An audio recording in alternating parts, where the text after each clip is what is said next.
modern lecture halls to advanced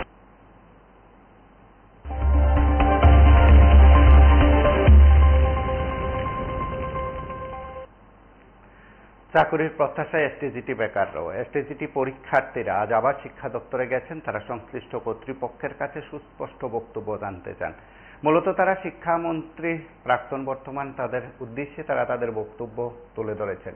বিভিন্ন মন্ত্রীদের ছবি নিয়ে তারা শিক্ষা দপ্তরের সামনে গিয়ে তারা তাদের বক্তব্যের কথা সংবাদ মাধ্যমের কাছে তুলে ধরেন। আপনারা প্রত্যেকে অবগত আছেন যে তাদের বিষয়টি নিয়ে এখনো স্পষ্ট করে যে টিআরবিটি কর্তৃপক্ষ হোক কিংবা শিক্ষা দপ্তরের আধিকারিকরা হোক কিছু বলছেন না। কেন বলছেন না? এ নিয়ে হয়তো তর্ক বিতর্ক থাকতে পারে, কেউ কেউ ভিন্ন ভিন্ন মত সেখানে জানাতে পারেন, কিন্তু এতটুকু খবর যে সরকার শিক্ষা দপ্তর কিংবা সংশ্লিষ্ট কর্তৃপক্ষ টিআরবিটি কর্তৃপক্ষ যেহেতু এসটিজিটির বিষয়টি বিচারাধীন মামলাধীন, সেই কারণে তারা স্পষ্ট করে কিছু বলতে চাইছেন না। কিন্তু এসটিজিটি পরীক্ষার্থীরা দাবি করছেন যে তারা যারা সম্ভাব্য উত্তীর্ণ ঠিক তাদের বক্তব্য যে তারা চান যে পরীক্ষার তালিকা সেখানে মেধা তালিকা প্রকাশ করা হোক, অর্থাৎ ফলাফল আনুষ্ঠানিকভাবে ঘোষণা করে তালিকা প্রকাশ করা হোক, তারপর শিক্ষক নিয়োগের বিষয়টি যেন খুব ত্বরান্বিত করা হয়।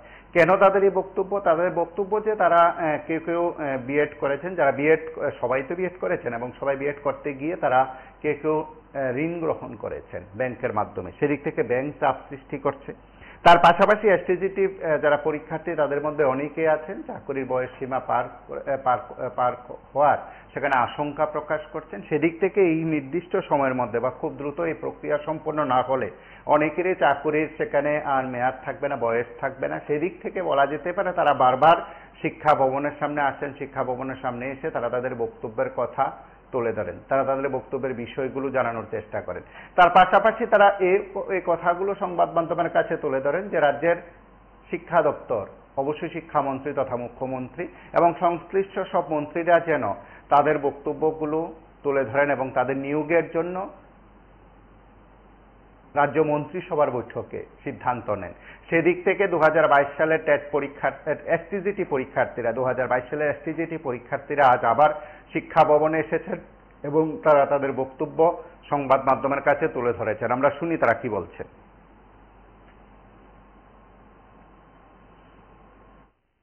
ভালো করে জানেন যে গত 2 বছর যাবৎ আমরা এসটিজিটি কোয়ালিফিকেশন 2022 সালে অনবরত এখানে রাজ্য সরকারের এবং দপ্তরের বা অনেকবার ভিজিট করেছি। আমাদের বিষয়টা উত্থাপন করার জন্য বলা হয়েছে কি উত্তরটা পাওয়ার জন্য যে কবে নাগাদ রেজাল্ট পাবলিশ করে নিয়োগ প্রক্রিয়া সম্পন্ন করা হবে। কিন্তু আশ্চর্যজনক বিষয় হলো এখনো অব্দি বিষয়টা স্তব্ধ হয়ে আছে। তাও শিক্ষক নিয়োগ প্রক্রিয়া শুধু আমাদেরটা না, ক্যাটের ক্ষেত্রে একই অবস্থা। তো যাই হোক, আপনারা ভালো করে জানেন 2022 সালে যখন নোটিফিকেশন আউট হয়েছিল ওটা ভুল হয়েছিল নোটিফিকেশন, যার জন্য কেস হয়েছিল। তো কেসের সমস্যার সমাধান তো ওই সময় করে দিয়েছিল হাইকোর্টে, ত্রিপুরা হাইকোর্টে ডিসেম্বর মাসে। তো জাজমেন্টে ক্লিয়ার লেখা দিয়েছিল যাতে রিজার্ভেশন মাসে ফলো করতে লাগবে। এটা স্বাভাবিক বিষয়। আমরা বারবার থেকে দেখেছি যে বিভিন্ন জায়গার যখন নিয়োগ প্রক্রিয়া হয় সেটা চাকরির ক্ষেত্রে হোক আর ভর্তির ক্ষেত্রে হোক রিজার্ভেশন মাসে ফলো করতে হয়। যেখানে ইউআর 51%, এসটি 17%, এসটি 31%। তো সেই জায়গা যখন হাইকোর্ট এমন জাজমেন্ট দিয়েছে রিজার্ভেশন মাসে ফলো করতে লাগবে, সেই ক্ষেত্রে এটা নিয়ে এত দলগুলা কেন হচ্ছে এটা ধরে সেটা আমরা বুঝতে পারছি না।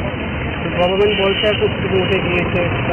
আমরা এটা জানতে চাই যে আমরা তো বলছি আমাদের রিজার্ভেশন ফলো করছি। নোটিফিকেশন আউট হওয়ার পর রিজার্ভেশন ফলো করে মাসে 4 করে যতগুলো কোয়ালিফাইড ক্যান্ডিডেট আছে তাদের রিক্রুট করা যেতে পারে, সেটা সম্ভব, সেটা পসিবল। কিন্তু আসলে বিষয় হলো সেটা করা হচ্ছে না করা হলে বিষয়টা খালি ডিলে করা হচ্ছে। নবম ও দশম শ্রেণীর যে আমরা এসটিজি পদপ্রার্থীরা আছি, শিক্ষক পদপ্রার্থীরা আছি, তারা অনবরত বিভিন্ন যে মন্ত্রী মিনিস্টার এবং আমাদের যে সচিব মহাশয় যিনি এখানে আমাদের শিক্ষামন্ত্রীর প্রতি আমাদের সিএম স্যার, ওনাকেও বারবার রিকোয়েস্ট করা হচ্ছে যে বিষয়টা গুরুত্বপূর্ণ সহকারে দেখে, যেহেতু শিক্ষক নিয়োগ করার বিষয়। এখনো এটার একটা কুল কিনারা হচ্ছে না। আমরা অনুমতি রিকোয়েস্ট করে যাচ্ছি যাতে এটা কুল কিনারা করে যত সম্ভব। কারণ দেখা যাচ্ছে অনেক সোশ্যাল মিডিয়ার মধ্যে অনেকে দোষারোপ আমাদের করছে, আমাদের জন্য নাকি নেক্সট পরীক্ষা হচ্ছে না। কিন্তু আমরা তো অনুমতি তাদেরকে রিকোয়েস্ট করছি যাতে রেজাল্ট শেষ করে দিন, রিজার্ভেশন ফলো করে পোস্ট অনেক করে আছে। আমি আপনাকে 8 রিপোর্ট দেখাতে পারবো 5 উপর পোস্ট করে আছে। এত ক্যান্ডিডেট পাস করে নিয়ে 5 ভাগে একবার মনে কোয়ালিফাইড করিনি। 2022 সালে এসএসসি এক্সাম হয়েছে, এটা রেজাল্ট এখনো পর্যন্ত পাবলিশ হয়নি। তো কেন হয়নি তার জন্য আমরা বারবার আসছি টিআরবিটির সামনে। আর আমাদের বিশ্বাস যে মুখ্যমন্ত্রী ডক্টর মানিক সাহা উনি একজন বিজ্ঞ মানুষ, উনি ভালো একটা সিদ্ধান্ত নেবেন। এখানে আমরা অনেক ভাই বোন আছি যারা অনেক ওভারেজ হয়ে গেছে, তো কী করবেন আমরা জানি না, কিন্তু একটা আশ্বাস যে উনি একটা ভালো একটা ডিসিশন নেবেন এবং পঞ্চায়েত ইলেকশনের পরেই আমাদের একটা ভালো একটা ডিসিশন নেবেন। আর আপনাদের মাধ্যমে আমরা দেখতে পাচ্ছি যে স্কুলগুলোতে যে টিচার সংকটে আছে এবং আপনাদের মাধ্যমে আমরা খবর পাচ্ছি এবং বিজ্ঞাপনের মাধ্যমে যে এবারের রেজাল্ট খুবই খারাপ হয়েছে, এটা তো আমরা সবাই জানি, আপনাদের মাধ্যমে জানতে পেরেছি। এটা একমাত্র কারণ টিচার সংকটে। তো তবুও আমরা আশাবাদী যে আমাদের সরকার ভালোটা ডিসিশন নেবে। ধন্যবাদ। তো এখন পর্যন্ত কতবার এলেন আপনাদের এই? অনেকবার এসেছি, এটা অনেকবার এসেছি। এরকম মনে হয় ঈশ্বরের কাছে যে আমরা যদি প্রেয়ার করতাম তাহলে মনে ঈশ্বর আমাদেরকে দিয়ে যেত। কি বলছে তারা, মানে এতবার আসছেন বারবারে, কিন্তু তাদের বক্তব্যটা কি? টিআরবিটি থেকে স্যাররা বলছে যে আমরা কিছু জানি না, ডিপার্টমেন্ট জানে।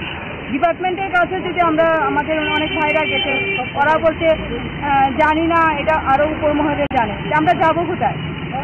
যেখানে যাই কেউ সঠিক কোনো আনসার দিচ্ছে না। সবাই বলছে এটা তো আমাদের দপ্তর নয়, এটা অন্য দপ্তর। রুলিং পার্টির যারা রুলিং সরকার, এদের কাছে তো এই খবরটা থাকবে। গভর্নমেন্টের কাছে আমাদের এটাই রিকোয়েস্ট যাতে পঞ্চায়েত ইলেকশনের পরে আমরা যারা কোয়ালিফাই হয়েছি যাতে সবাইকে একসাথে নিয়োগ করে এবং ত্রিপুরার যে শিক্ষা ব্যবস্থা এটা যাতে সুন্দরতর হয়। দাবি সেই হল আমাদের সবাইকে একসাথে যাতে নিয়োগ করা হয় প্রতি সপ্তাহে। এখন পর্যন্ত কতবার এলেন এখানে আপনাদের? এখন পর্যন্ত তো আমরা অনেকবার এসেছি, 10-15 বার এসেছি। কি বলেছে তারা? আমরা তো সবখান থেকে আশ্বাস পাচ্ছি যে হবে, এখনো তো আমাদের তো কিছুই হচ্ছে না। আমরা তো হতাশাই বছর ধরে। আমরা কিন্তু সরকারের কাছে এটাই রিকোয়েস্ট আমাদের সবাইকে যদি একসাথে নিয়োগ করা হয়। আপনারা শুনলেন, তারা বারবার আসছেন শিক্ষা দপ্তরের টিআরবিটি কর্তৃপক্ষ বলুন, শিক্ষা দপ্তরের আধিকারিকদের কাছে বলুন, তারা তাদের বক্তব্য তুলে ধরার চেষ্টা করেন। আজ আবারও তারা এসছেন এবং অবশ্যই শিক্ষা ভবনের সামনে দাঁড়িয়ে তারা সংবাদ মাধ্যমের মুখোমুখি হন এবং কথা বলার চেষ্টা করেন। সেদিক থেকে তাদের প্রত্যাশা পূরণ হবে কিনা, তাদের দাবি পূরণ হবে কিনা, যথাসময়ে পরীক্ষার ফলাফল প্রকাশ করে নিয়োগ প্রক্রিয়া খুব দ্রুত সম্পন্ন হবে কিনা, সেটা সময় বলবে। আপনারা সঙ্গে থাকুন, দেখতে থাকুন PB24।